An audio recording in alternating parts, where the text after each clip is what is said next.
Today I will be doing a video on Monster, the Jeffrey Dahmer story, featured on Netflix. Once again, Hollywood shows their obsession with white, conventionally attractive psychopaths. A mini-series on Netflix about the serial killer Jeffrey Dahmer, starring Evan Peters. There will be some minor spoilers.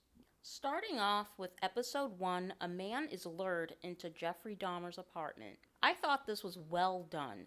A nice build up. Although I did find it odd that the victim drank a beverage after being told that there was soap in it. But the best part was when the victim managed to escape. This had a lot of suspense, purely because I thought the victim would run into more trouble with the police.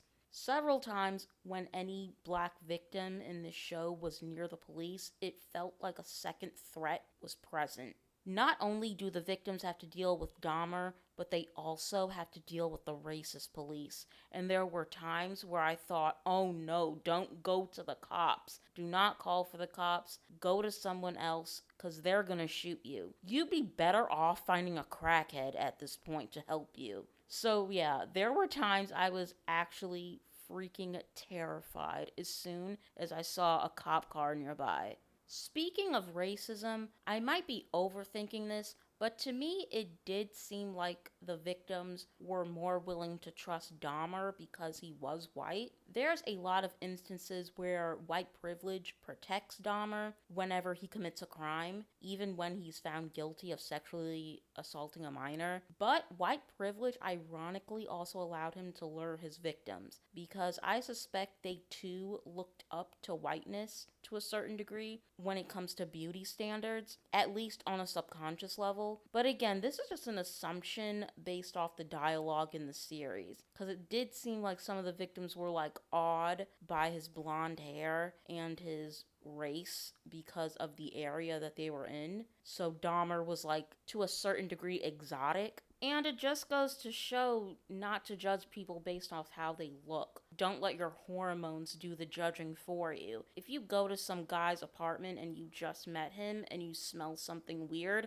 maybe it's time to leave. Moving on, we have so many Jeffrey Dahmer stories over the years. The industry loves capitalizing off of serial killers. We just had a movie about Dahmer back in 2017 with Ross Lynch. And having another series on Netflix seemed a bit exploitive. Why can't we focus on the victims? Thankfully, the series does do that. They don't focus on every single victim, but for the ones they do show, they did a good job at giving them a story, thus humanizing them, instead of just being a grainy black and white photo without a voice. It was interesting to see Dahmer's family dynamic. Assuming the series is accurate, based off the old documentaries I saw as a kid, the way his parents would explain everything never made sense to me. It was very vague, like there was never a cause for his behavior, and he was just born evil, and that was very frustrating.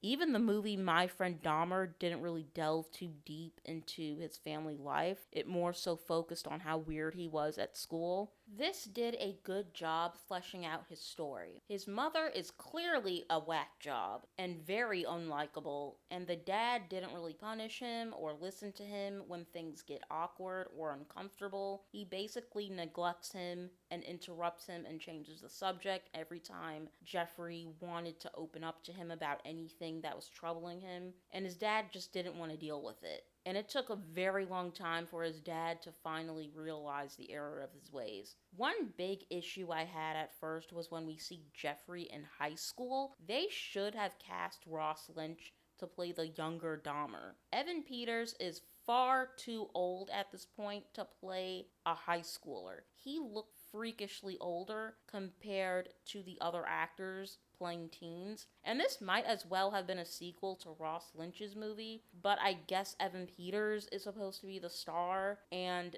he didn't want to share the spotlight. I get it, but still, it would have been visually better. And plus, Ross Lynch and Evan Peters look alike, so it was very believable for Ross to play a younger version. The show also lightly brings up hints of black gay men being fetishized by white gay men. It also did a good job at showing black women having to censor themselves and how when black people show emotion, we're upsetting others and are seen as threatening. It doesn't matter what trauma you go through, you're only seen as angry and intimidating, and you need to tone it down for the sake of white feelings. The whole show is pretty much about what black people had to go through back then and still do to this day, which is why it's so painfully relatable. Overall, this seems like an honest bio series, and I was afraid it would try to sympathize with Jeffrey and make him out to be mentally ill. It shows Jeff didn't have any remorse and was completely honest about how he was a bad person. Although it did show that he does convert to Christianity, but I think that was just a cop out so he could get to heaven. The show is very creepy, very detailed, well acted, and thoroughly entertaining, although episode 9 did slow to a crawl, but it did pick back up again. And I give this series an 8 out of 10, and I do recommend.